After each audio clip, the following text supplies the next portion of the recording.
just another tired passenger on a city bus. Hood up, shoulders slumped, fingers twisted together like she was afraid of them. But I knew the look in her eyes the moment she glanced at me. It was the look of someone who wasn't sure they'd make it home.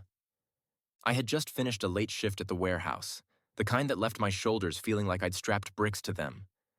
The Route 27 bus hissed as I climbed on, and I took a seat across from her without thinking anything of it. She stared at her reflection in the window, breathing too fast, tapping her foot in a tight little rhythm. I'd seen anxious people before, but this wasn't anxiety. This was fear with a pulse. When her eyes finally locked on mine, it wasn't flirtation or curiosity. It was calculation, like she was deciding whether I was someone she could gamble her life on. Her hand slid into her tote bag.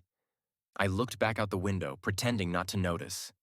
City lights flicked past, neon signs smearing violet streaks across the glass.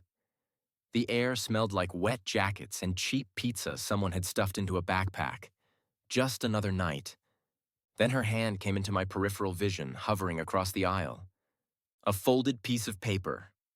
Her fingers shook. I took it without reacting, without really even turning my head. The movement was small enough that no one would care. At least, no one who wasn't watching her. I unfolded it under my thigh, keeping my shoulder angled away. "I'm being followed.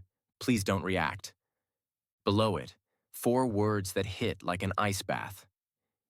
He killed someone. He saw me see it. I kept my breathing steady. On the outside, nothing changed. On the inside, every nerve tightened like a cable being pulled to its limit. I lifted my eyes to the window and checked the reflection. 3 rows behind us, a man in a faded baseball cap sat perfectly still. Not pretending to scroll on his phone. Not pretending to nap. He was watching her. Watching us. Our eyes met in the glass for half a second before he looked away. The paper felt heavier now, like it carried more than ink. I slid it to the floor between us. She bent quickly, scooped it up, and shielded it with her bag as she wrote something. Her thumb trembled so hard I could see it from where I sat. She slipped it back to me, this time folded into a smaller, tighter square like she was trying to hide the truth inside it. His name is Eric. I don't know his last name. I saw him murder someone behind my building last week.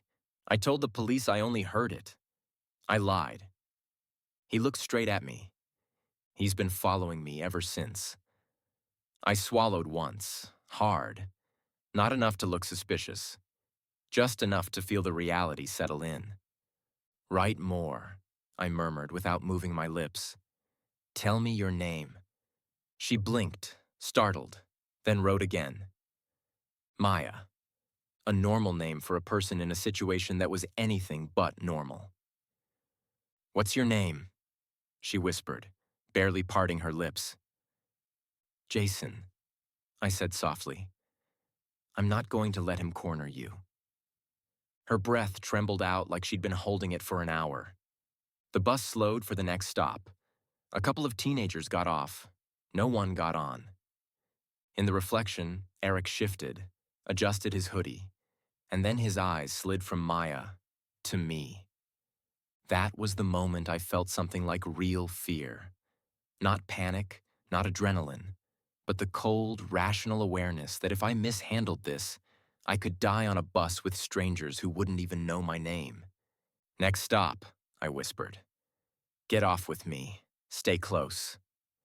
She didn't nod, but her fingers tightened around her tote. The bell dinged. The bus began to brake. I stood casually, slinging my backpack over my shoulder. Maya rose behind me, small and shaking, but steady. The doors opened with a sigh. We stepped off into the evening air, cool, sharp, smelling faintly of rain on concrete.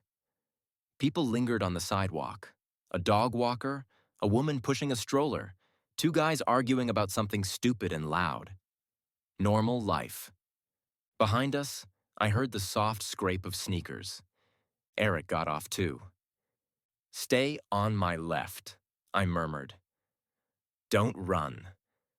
Don't look back. We walked toward the corner market. The fluorescent lights inside cast a wide pool of safety across the sidewalk. Cameras over both doors, a kid at the counter, people browsing. Almost safe. Go inside, I told her. Now. She peeled away from me and slipped through the doors. The bell chimed behind her. I slowed my pace and pretended to check my phone, giving myself an excuse to turn slightly. Just enough to see him. Eric stood halfway up the block, hands in his pockets, head tilted. Watching. Thinking. Deciding. He took a step toward the store. My heartbeat punched once against my ribs.